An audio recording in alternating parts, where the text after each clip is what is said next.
Thank you, Sophie. Hello and welcome to South Today. Coming up on the programme tonight, the teenagers struggling with eating disorders. As more people are affected, a new centre opens offering help. We want to empower families and support families to be able to treat their young people at home and know what they're dealing with.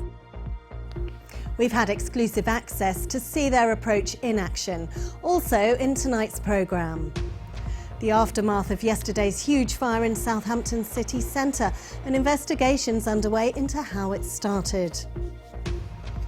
Two Brighton football fans have been stabbed in Rome, casting a shadow over the build-up to the Seagulls Europa League clash. And a new lease of life for these beautiful stained glass windows following a painstaking restoration.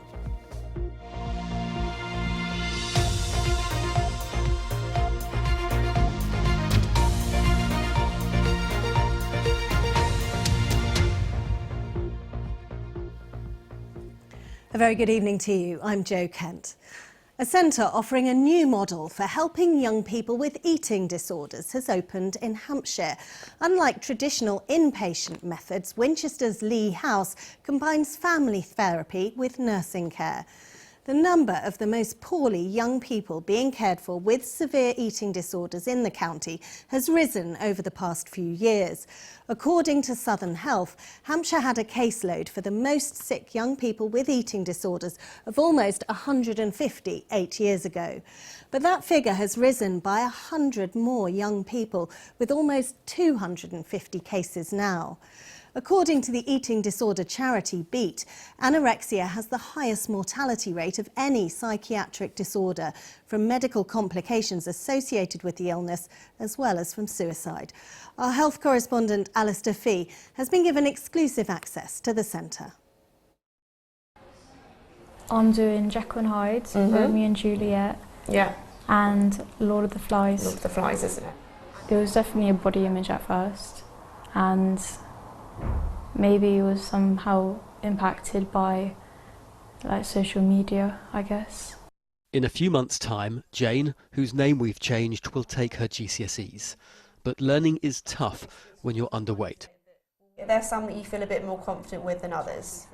She has anorexia nervosa and is being cared for at a new service outside Winchester, which aims to meet all her needs.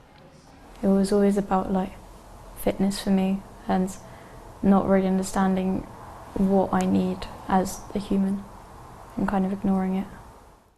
This programme is unique because it combines nursing care and family therapy.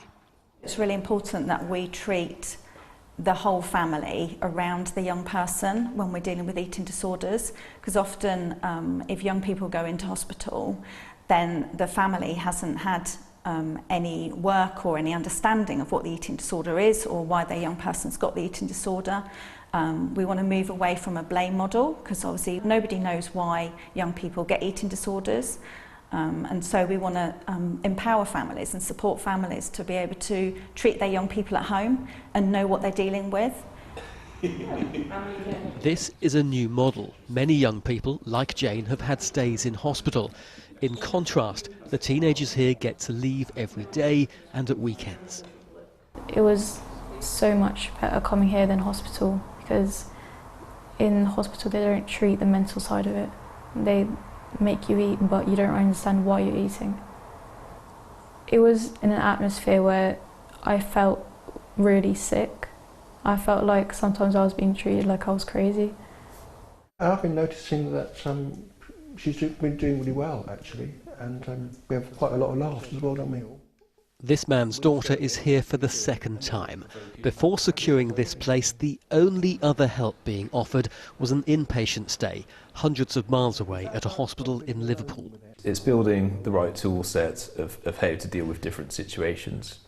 Obviously, mealtimes are always a struggle, and there's certain things which trigger anorexia. You build a list of things of what to say, what not to say, how to react in certain situations to try and control things the right way. Lee House offers a 9-week programme for up to 10 young people, but the huge demand for this type of care means long waits for those in need. Some of the young people that we're caring for have been diagnosed with anorexia 2 years ago, 3 years ago. So that's an uphill struggle, isn't it? So it is an uphill struggle because anorexia has been within the family system for a long time. It's, you know, it's very set there. It's eroded relationships within the family system. We want to try and get anorexia earlier because at the moment, because there isn't any other services like ours, so there's either community provisions or there's hospital, we want to try and get young people in more of a preventative, so when they've just been diagnosed with anorexia, rather than when they've had anorexia for a year and a half, because it's already got quite a grip and it's already embedded then. Alongside the steep rise in referrals, this is also among the most serious conditions. Anorexia has the highest mortality rate of any mental illness. Lee House is open to 13 to 18-year-olds. After 6 months, it's already making huge changes to young lives. But experts say many more centres like this are needed. I have big plans for the future. I hope that, you know, we set ourselves goals when we came here, and every day it's nice to look at those goals and really think that each meal that we have is just one step closer. Although it's challenging, it's nice to have goals in the back of our heads. Yeah, a big thank you to everyone who opened up to us about the illness at the centre there. A little earlier on, I spoke to Jonathan Kelly from the eating disorder charity Beat, and I asked if Hampshire's rising figures were replicated around the country. Unfortunately it is, and we have been seeing an increase in referrals for young people even before the pandemic, but particularly since the pandemic, the numbers of young people presenting for treatment has increased majorly, and this has been something that has been shown in NHS data and what we hear from clinicians, and also the contacts made to our helpline as well from struggling young people and their parents. We've heard in our report that catching it early is crucial to treatment. So is that happening early enough? Well, whilst there are clinicians across the country that are working really hard and seeing even more people than before, unfortunately, no, there's not enough progress being made around early intervention, and it's really crucially important that young people can start treatment quickly. And once someone has got a referral, is there enough capacity in the system to cope? Well, of course it is important. It's really important that anybody who's concerned about themselves or a young person they know does seek help, and help is available, but there does need to be much greater action from government and NHS leaders to ensure that services have the staff they need to respond quickly and ensure everybody that needs it can access the quality treatment they need. Jonathan Kelly from the charity Beat, thanks for joining us this evening. Thank you.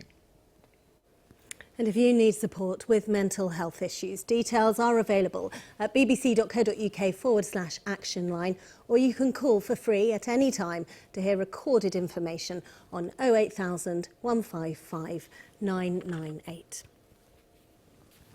An investigation is underway into what caused the blaze that's destroyed 3 industrial units next to St Mary's Stadium in Southampton. At one point, around 100 firefighters were involved in the operation last night, and workers from nearby units were brought in to help stop the spread of the fire and save other businesses. Mike Apps reports. Desolation on the doorstep of the football stadium. It's now mid-morning on the day after this fire, and you can see the scale of the devastation caused to 3 of these 5 industrial units. Hose jets are still damping down the hot spots. Demolition work is due in the next few hours, although frankly it looks like this site might collapse by itself at any time. Thanks to the valiant efforts of the firefighters yesterday, they managed to save a significant part of the building, but unfortunately, as you can see, a part of it has been lost. Our fire investigation team are on site right now. They're collecting evidence and working with the building owner and the insurance company to do their best to ascertain the initial cause of the fire. At the height of the fire yesterday, residents and businesses saw clouds of smoke fill the air. Customer come into the shop and said, "Have you seen the fire out the back?" Come out and then saw all the black smoke billowing from the back, and then it's like, what on earth's going on? All this place was black smokes everywhere, and it wasn't good anyway. The debris and everything was so big. Forklift truck driver Christopher was on shift at the neighbouring industrial estate at the time and found himself enlisted to help stop the spread of the fire. And there was a fireman, and he just sort of asked, I need a forklift quick, and the forklift driver, so I was there at the time and I just jumped on and followed him around. And then they just asked us to move a few pallets, so we're directly in the firing line. Very intense and chaotic, firefighters everywhere, and it suddenly just get more intense and hotter, and you could feel it quickly. With uncertainty still over the full contents of the units, the advice remains to avoid touching any ash or debris carried by the wind. We can never be 100% sure of what may have been involved in that fire. If you see something you don't know what it is, avoid touching it. If you're really concerned, report it to the local environmental health teams. Fire crews expect to stay on site overnight to check for any remaining hidden hotspots. Mike Apps, BBC South Today, Southampton. Now, the first stage of the East-West Rail project to improve connectivity between Oxford and Cambridge has been completed. Earlier, the Rail Minister was in Buckinghamshire to see the final section of track connecting Bicester and Bletchley put in place. It creates a connection between Oxford and Bletchley for the first time in 50 years. Well, the exact route going east to Cambridge is still being debated, but once fully complete, the £6 billion scheme will allow commuters to travel between the two university cities, cutting journey times and boosting jobs and skills, as Catherine Da Costa now reports. Put your back into it. One final clip marks a major milestone for East West Rail. For the first time in 50 years, the railway between Oxford and Bletchley has been reconnected. Well, I'm really happy with the project. It's been delivered to time and budget, so I think it's been a great job by everyone that's worked on it. The new station in Windsor is just incredibly exciting. I was brought up and my family still live in Buckingham, so for me to see this railway return to life is just, I feel incredibly proud. The project started by rebuilding Bletchley flyover in 2021. Since then, 66 kilometres of new tracks been laid. Passenger services on this stretch are expected to start next year. East West Rail has the opportunity to connect up Oxford and Cambridge and really unleash the potential across the region. It's a really important project that will allow people to access better and greater number of jobs, educational opportunities, and see friends and family much more easily on public transport than they currently can. Buckingham MP Greg Smith says despite the disruption, most of his constituents are behind East West Rail. It's been painful to get it built, and we've had a few rows along the way, but unlike the other railway, HS2, which is totally toxic, utterly wrong for Buckinghamshire, wrong for the country, who just leave a wake of destruction behind them, East West Rail are doing the responsible thing, resurfacing roads, putting things back how they found them. Yesterday's budget saw an extra £240 million earmarked for the project to fast-track the next section, allowing services between Oxford and Bedford to run by 2030. Catherine Da Costa, BBC South Today. You're watching South Today. Do stay with us. Plenty still to come, including how Anne Janner has been to see an unusual renovation job at the National Trust property, The Vine. The stained glass windows here had deteriorated over time, made worse by extreme temperatures. We'll find out how they've been painstakingly restored, and they should now last for centuries.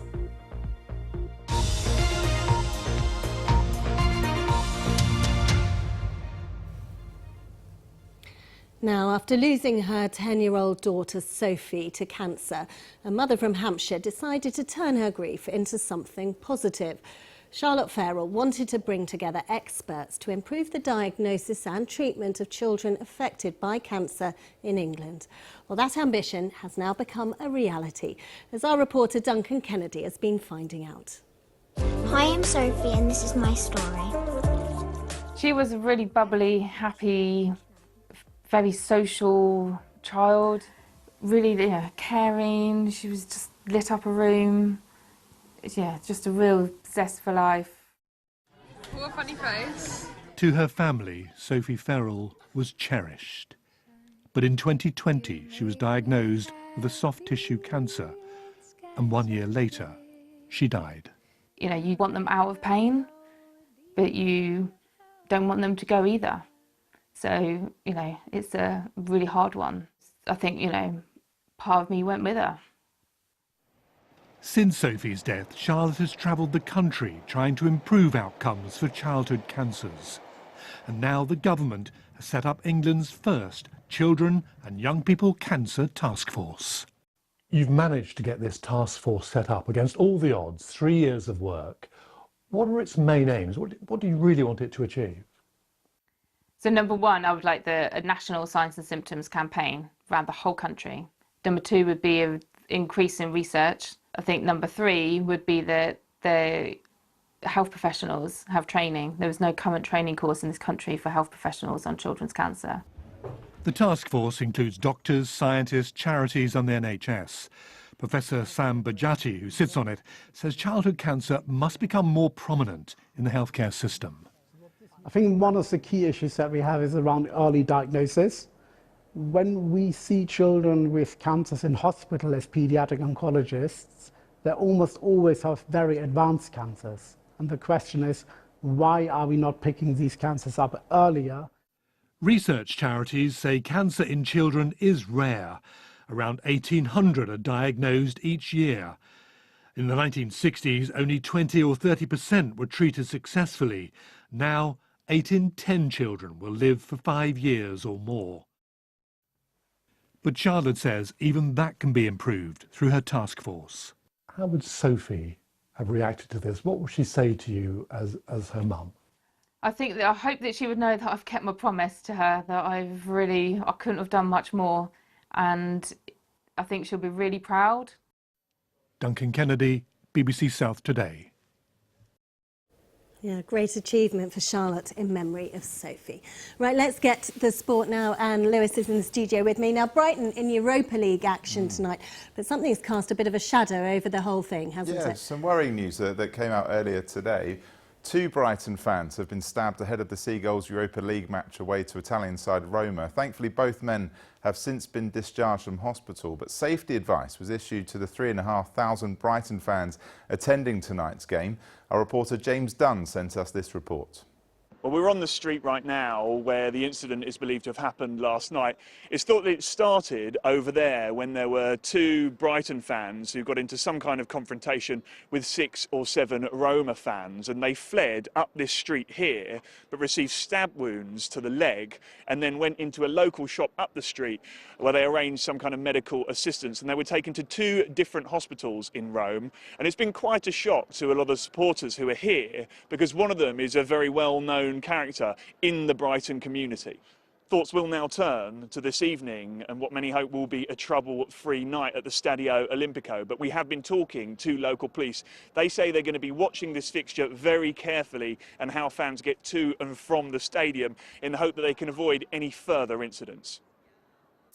Well, the match kicked off at 5:45 this evening, with the second half just about to get underway. Brighton find themselves 2-0 down after first half goals from Dybala and Lukaku. The second leg is at the Amex next Thursday. Now, following last night's fire near Southampton's St Mary's Stadium that saw their championship match against Preston North End postponed, around 60 Preston fans who had made the 500-mile round trip and had already booked overnight accommodation were given a warm welcome and free entry to watch non-league side AFC Totton versus Folland Sports in the Southampton Senior Cup quarter-final. The Stags won 3-1. Now, after narrowly missing out on the Tokyo Olympics last time around, Aldershot Farnham and District runner Charlotte Purdue says she's reached the peak of her career after being selected for the upcoming Paris Games. Earlier today, I caught up with Charlie to speak about using the fuel of disappointment to achieve her ambitions. First of all, I was a bit relieved because I've obviously been thinking about this moment for so long, and since I ran the qualifier in Berlin in September, I kind of knew that the time was an Olympics qualifier, but I still had to wait till February to find out if I was selected. So when I finally got the phone call, I was like, oh, just relief. And here's the leading British woman having a cracking race, Charlotte Purdue. How did you even begin to approach getting back out there for running when you'd had that disappointment around the Tokyo Games? It was hard, but at the time I focused on London Marathon that year. Ended up running a big PB there in October, so that was a good end to the year for me. And then from there I just kind of kept the momentum going, like every year focusing on a new goal. And I had the Olympics in the back of my mind, but I wasn't as fixated on it as I was before, because I kind of thought, if it happens, it happens. If it doesn't, then I'm still gonna do something else this year that will be just as good. So yeah, when it has happened now, I'm like, all right, I've actually made it. You must be so pleased with the form that you've produced. I feel like I'm kind of in the peak of my career now. Obviously, I've had good results as a junior and then had a lot of injuries in between. But I feel kind of now like got good momentum, and I've kind of learnt the marathon distance now. So every race I do, I feel like I'm kind of a bit more experienced, so I can actually, take a bit more risks in the race. So I think Paris is coming at a good time, which is, kind of like I said, it was meant to be that maybe I didn't get selected for Tokyo, and everything's happened for a reason. You waited for this moment for so long, but what's sort of the thing that you're most looking forward to, do you think? Just being out there and like feeling the atmosphere of like everyone watching, and thinking when I'm running for like 2 hours, wow, I'm actually running in the Olympics. I think that will be really special. So yeah, it feels like a long time coming, but I've got to stay healthy now, make it to the start line in August. So that's like my main goal. Yeah, it's brilliant. It's kind of just everything happens for a reason was Charlie's kind of approach. So hopefully it all comes good in Paris. It's getting really exciting now, seeing everyone who's being selected, isn't it? Yeah, some get announced as late as July. So, lots more to I can understand that anxiety over, don't get an injury. Yeah, for sure. Brilliant, thanks, Lewis. Now, in a moment, we should be seeing some lovely images. Here they are beside me. And these are some of the rarest surviving 18th century stained glass in Britain. And it's just been restored and returned to its home. The artwork has formed part of the Gothic tomb chamber at the National Trust property, The Vine, for over 250 years. And as Anjana Gadgil found out, it's been future-proofed against a changing climate. Finishing touches on an artwork admired for 2.5 centuries in a tomb chamber built to preserve a family's history. John Chute, who designed it and built it in the 1760s, 1770s, wanted to turn it into his family mausoleum. So they really were keen to celebrate the fact that they were able to keep the Vine in one family for about 300 years. But the stained glass window by artist John Rowell didn't stand the test of time, with climate change playing a part. It was absolutely ridden with mould. It's been so damaged just through a lot of water ingress into the house. The more rainfall we see, the worse the condition for the glass. And the extremes of temperature, when we get bright sun shining down on it, really does make a huge difference. It was sent to stained glass specialists in Somerset. The glass was very carefully cleaned under binocular microscopes, just by rolling cotton buds over the surface with deionised water. Breaks were repaired with conservation grade epoxy resins, and then we created a bespoke bronze framework which the stained glass is now housed in. And this afternoon the artwork was revealed once more, pride of place on the east window. The restored artwork has secondary glazing, protecting it from the elements and from condensation. And some of the lead has also been replaced, reinforcing it for generations to come. It's one of 2 stained glass windows to receive the treatment, the other by Rowell's rival William Price. It's lovely that we've got representations of both of them in there, as they were the leading local craftsmen in that area. So it's 2 versions of the same image. They represent the adoration of the Magi, so it's the idea of memorial and celebration of life, and that's why they're in there. Both now able to cast their light in the tomb chamber again, future-proofing an historic home. And Anjana Gadgil reporting from the Vine near Sherborne St John in Hampshire. They look great, don't they? Let's get the weather now. And they look even better with the sun streaming through them, Alexis. Yes, look at this beautiful picture. Blue skies overhead in Chichester, photographed by Ken Lyons. And here today, cloudy skies, or cloudier skies, at Romsey Abbey by James West. So we've had a varied picture this afternoon. We've had some showers in places, outbreaks of rain, but a lot of dry weather with some sunshine. We'll see more widely some sunshine tomorrow. It's a much better day, but there will still be quite a brisk breeze blowing from the east. Should stay mainly dry. Now, overnight tonight, any showers we had today will fade away. The skies will clear in places, and in shelter spots away from that breeze, we could see a touch of frost with temperatures hovering just above freezing.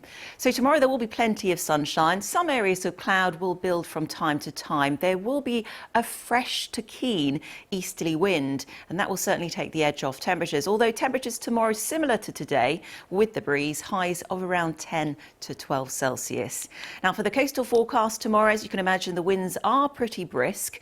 They are on the coastal forecast east or northeast, veering southeast, 5 or 6, occasionally 7 at first in the west. The weather's rain for a time, and the sea state is occasionally rough in the west. So tomorrow night it's pretty quiet initially. We'll see large areas of cloud. Then we start to see rain starting to push in from the southeast as we head towards dawn. Temperatures will fall away to around 4 to 8 Celsius, so it will be frost-free with those outbreaks of rain to start Saturday. Saturday, large areas of cloud can be expected, some outbreaks of rain at times. The best of the sunshine the further east you are, holding on to the drier conditions as well, with this rain creeping in from the southwest as we head through the course of the day, increasing cloud for many as we head towards the evening and overnight into Sunday, with further outbreaks of rain. So this weekend is generally an unsettled spell. We'll see some rain or showers at times, but also some sunshine as we head through the course of Saturday.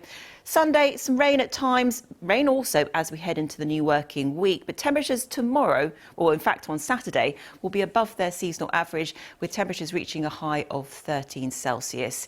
Now, if you'd like to become a weather watcher to see your weather pictures feature on the screens behind us, here's the website to do that, bbc.co.uk/weather watchers. Sign up, give yourself a nickname and start uploading your pictures. Jo. Thanks very much, Alexis. Well, that is all from us for this evening. The One Show coming up next, and Tom Hepworth will be here with your late news at 10:30. But have a lovely evening. Bye-bye.